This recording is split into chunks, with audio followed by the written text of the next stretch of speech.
Chers frères et sœurs, c'est une belle occasion pour moi que le sacrement de confirmation que je vais vous conférer, et puis enfants de votre paroisse, pour visiter votre paroisse. Merci à votre curé, le Père Benoît, et aussi au Père Paul, qui l'accompagne toujours aussi fidèle et vaillant, de leur accueil, ainsi qu'à tous les paroissiens de notre communauté. Je vois en effet qu'il y a beaucoup de servants, c'est magnifique, d'entourer ainsi la célébration du grand mystère de l'Eucharistie qui nous rassemble chaque dimanche. Quelques-uns d'entre vous, chers enfants, vous allez faire votre première communion. C'est un grand moment, comme ce grand sacrement de la confirmation. Je sais que vous êtes prêts. Je ne vous ai pas rencontré, hélas, sans doute parce que les conditions sanitaires de ces derniers mois m'ont empêché de rencontrer tous les enfants avant la confirmation, qui sont dans cette année beaucoup plus nombreux qu'à l'accoutumée. J'arrive à faire 3, 4 célébrations de confirmation par week-end. C'est vous dire qu'en ce moment, on ne chôme pas. C'est presque en série, à la chaîne. Je fais confiance tout simplement à votre curé et à ceux qui vous ont accompagnés jusqu'à ce jour. Je sais en particulier que vous avez été, d'après les lettres que vous m'avez adressées, très marqués par votre journée passée à Naï avec la communauté des Béatitudes. Et vous avez, me dites-vous, avec sœur Lucille en particulier, appris à prier par la danse. C'est magnifique. On prie, on entre en relation avec Dieu, on loue le Seigneur, pas seulement avec son âme, de manière intérieure et visible, mais aussi avec son corps. On fait des gestes, dans la liturgie, on s'assied, on se lève, on joint les mains, on lève les mains, et on peut danser aussi, pour exprimer sa joie d'être en présence du Seigneur qui nous aime tellement. Saint Augustin disait, chanter, c'est prier 2 fois. Alors danser, peut-être que c'est prier 3 fois, je ne sais pas. En tout cas, c'est une belle expérience que vous avez faite. Et puis, vous avez appris beaucoup sur le sacrement de confirmation, j'espère. Il y en a un sans doute dans sa lettre qui me dit même qu'il a repéré tous les symboles de l'Esprit Saint, c'est l'eau, c'est l'huile, vous allez être remarqué tout à l'heure, le Saint-Crème, l'huile parfumée, pour répandre autour de vous la bonne odeur du Christ. Et comme on le dira tout à l'heure, la bonne odeur du Christ, c'est l'amour, c'est la miséricorde, le feu, comme ces lampes de feu qui au jour de la Pentecôte se sont posées sur la tête des apôtres et des disciples qui étaient rassemblés dans la peur sans doute, parce que Jésus était monté au ciel et ils se sentaient tellement orphelins, tellement abandonnés. Jésus, qu'ils avaient vu ressusciter pendant 40 jours au milieu d'eux, hop, il monte au ciel. Il leur avait dit, vous allez recevoir une force venue d'en haut. L'Esprit Saint viendra sur vous et vous serez mes témoins jusqu'aux extrémités de la terre. Moi je pense qu'ils étaient un peu sceptiques. Eux qui n'avaient pas quitté les rivages de cette petite mer de Galilée, qui sans doute était allée 1 fois par an pour le pèlerinage de la Pâque jusqu'à Jérusalem, à 2 ou 3 jours de marche, mais c'est tout ce qu'ils connaissaient du monde. Et Jésus leur disait, vous serez mes témoins jusqu'aux extrémités de la terre. Ils sont entrés dans la chambre haute à Jérusalem, vous avez l'habitude de se rassembler. Il y avait les 12 apôtres, Matthias qui avait remplacé Judas, qui était parti, comme on le sait, après avoir trahi Jésus. Il y avait la Vierge Marie qui était là au milieu d'eux, pleine de foi, qui priait intensément au milieu d'eux. Et puis il y avait des disciples, hommes et femmes, de la première heure. Ils étaient à peu près 120. Et le jour de la Pentecôte, comme vous le savez, il y a eu un coup de vent violent. Et un feu est descendu du ciel et s'est réparti sur la tête de chacun sous forme de langue. La langue, c'est fait pour parler, c'est fait pour proclamer notre foi en Jésus, c'est fait pour louer le Seigneur qui qui mérite vraiment d'être aimé, adoré, servi et loué par nous. Vous voyez le chapeau que je porte? Oubliez le nom, hein, ça s'appelle une mitre, le chapeau de l'évêque.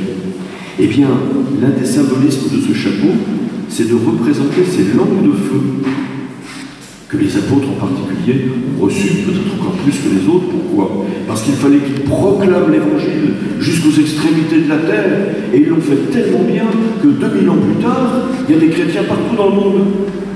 La foi a été transmise, elle s'est répandue dans le monde comme le feu qui se propage. Et ils s'étaient appelés, c'est leur mission, et c'est ma mission en tant qu'évêque, successeur des apôtres, que de communiquer l'Esprit Saint. Voilà pourquoi il faut que j'ai cette langue de feu sur la tête pour pouvoir communiquer l'Esprit Saint, afin qu'il vienne embraser vos cœurs, les faire brûler d'amour pour le Seigneur et pour vos frères. Je sais que vous avez demandé à faire la confirmation. Donc c'est un choix que vous avez fait, n'est-ce pas? Vous n'êtes pas contraint. Vous n'êtes plus des bébés, même si vous êtes encore des enfants. Vous avez tous l'âge de raison, déjà depuis un peu de temps. Donc vous êtes capable de faire un choix en connaissance de cause. D'ailleurs, vous me le dites, même si vous reconnaissez que vous avez été bien aidés.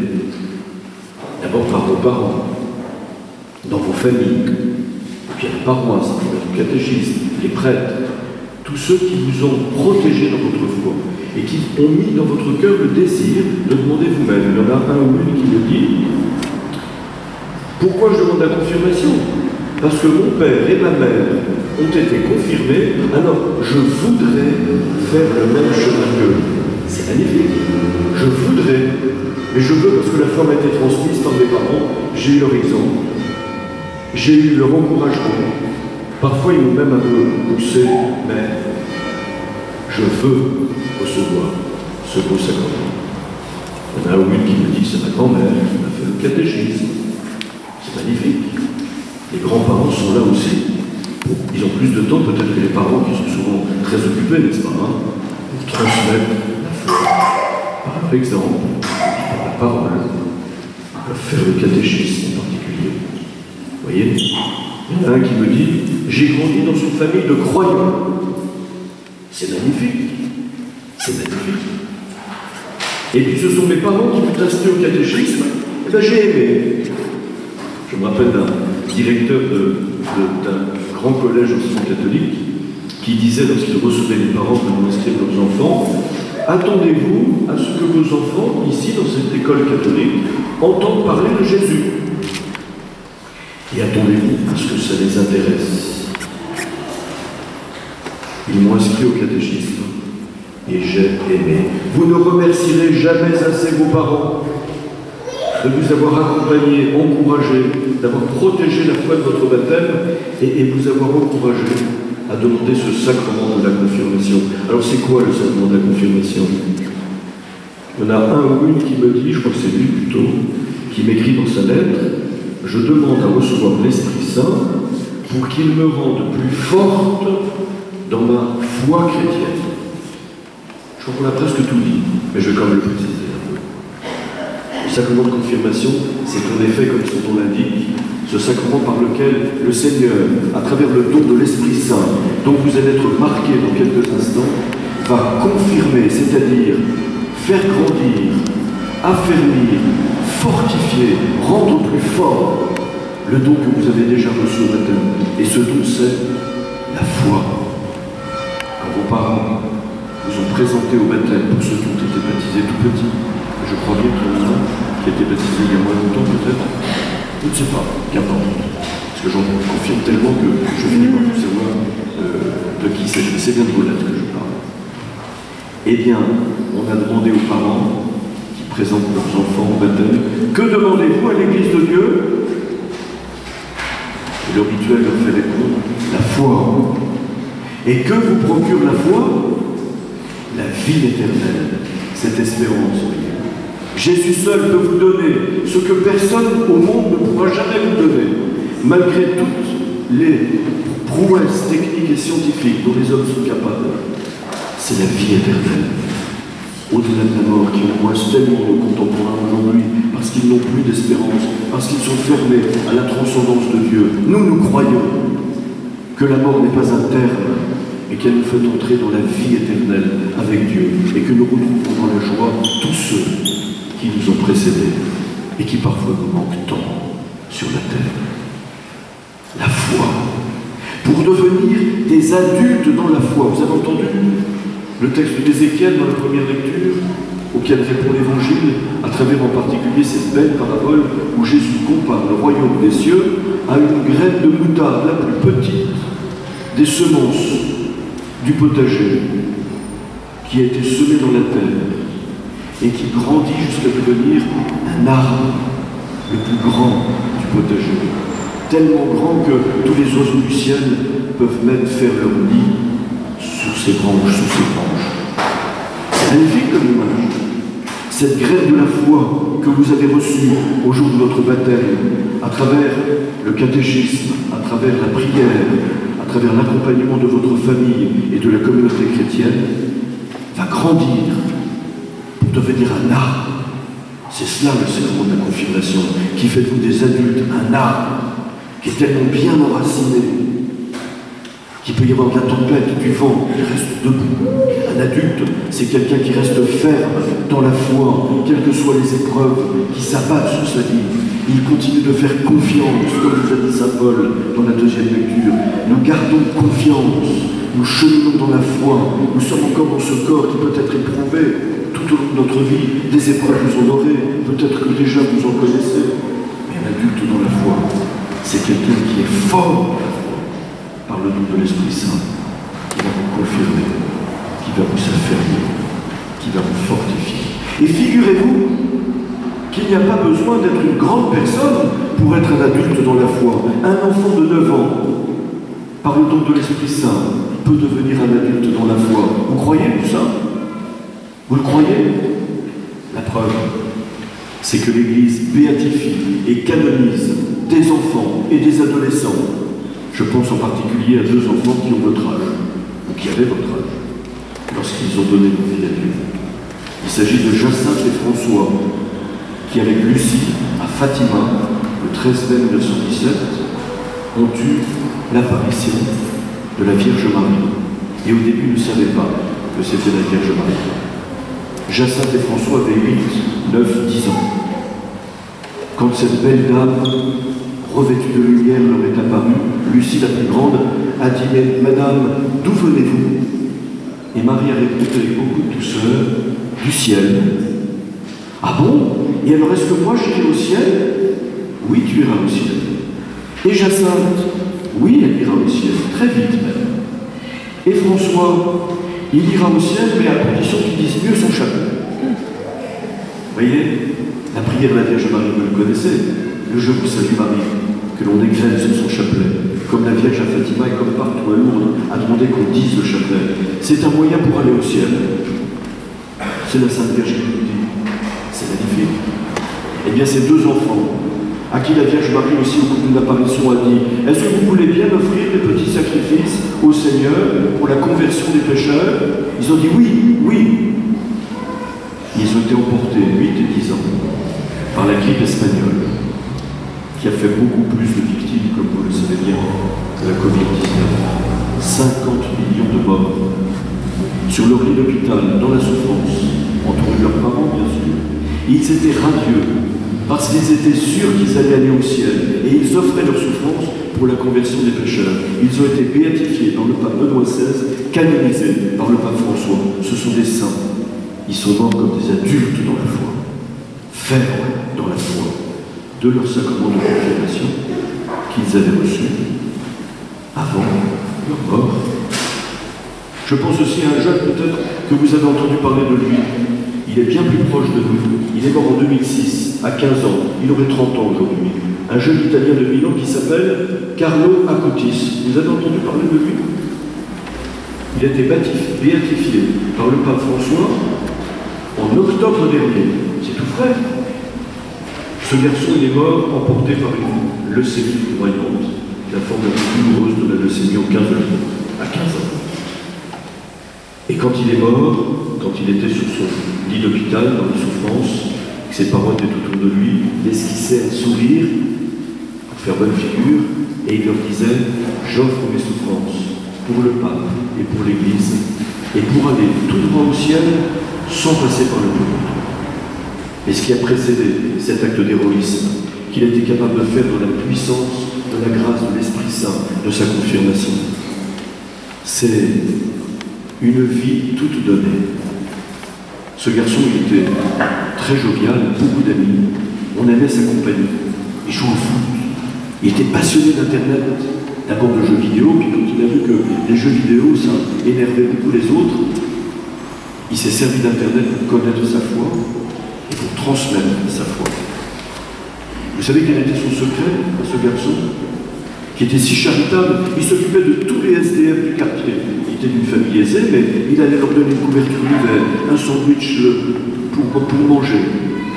À tel point que le jour de son enterrement, tous les SDF de Milan étaient là, dans l'église, pour lui rendre hommage. Son secret, c'était l'Eucharistie. 4 ou 5 d'entre vous vont faire aujourd'hui la première communion. Vous savez, à 4 ans, il a pris la main de sa maman pour aller dire au revoir à son grand-père qui venait de mourir. Il lui a dit « On va à la messe ». Et à partir de cet âge-là, jusqu'à 15 ans, il était allé à la messe, écoutez-moi bien, tous les jours.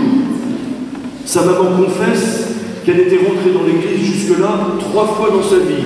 Ça n'était pas une famille pratiquante, mais il était tellement saisi par sa rencontre avec Jésus dans l'Eucharistie qu'il disait être son ami, qu'il voulait aller à la messe tous les jours, tous les jours, tous les jours. Il disait, l'Eucharistie, c'est mon autoroute pour le ciel. Il disait, quand on se met au soleil, comme il y en a beaucoup aujourd'hui, on bronze. Mais quand on s'expose à Jésus, présent dans l'Eucharistie, en particulier dans l'ostensoir, qui ressemble à un soleil, on devient des saints. Celui qui s'approche tous les jours de l'Eucharistie, disait-il, va tout droit au ciel. Et nous qui parfois nous ennuyons à la messe, qui nous demandons ce qu'on fait là, qui ne venons plus à la messe tous les dimanches parce qu'on a tellement d'autres choses plus importantes à faire, chers frères et sœurs, comme disait l'auteur de l'Épître aux Hébreux, première communauté chrétienne issue du judaïsme, ne désertez pas vos assemblées comme certains ont pris l'habitude de le faire, mais encouragez-vous vous-même. C'est dans l'Eucharistie que nous entrons en communication d'amour, d'amitié avec Jésus, qui nous donne tout son amour, toute sa force, pour que ce don de l'Esprit Saint que vous allez recevoir aujourd'hui puisse se déployer jusqu'à ce que vous deveniez vraiment des adultes dans la foi. Ne nous plaignons pas d'être si fragilisés et si démunis par les épreuves de la vie, si nous ne savons pas chaque dimanche venir rencontrer Jésus et communier à son corps, qui est le pain de vie, qui est le pain des forts, qui me rend fort dans ma foi. Et qu'est-ce que c'est que la foi? La foi, c'est une connaissance. Parce qu'on ne peut pas mettre sa confiance en celui que nous ne connaissons pas.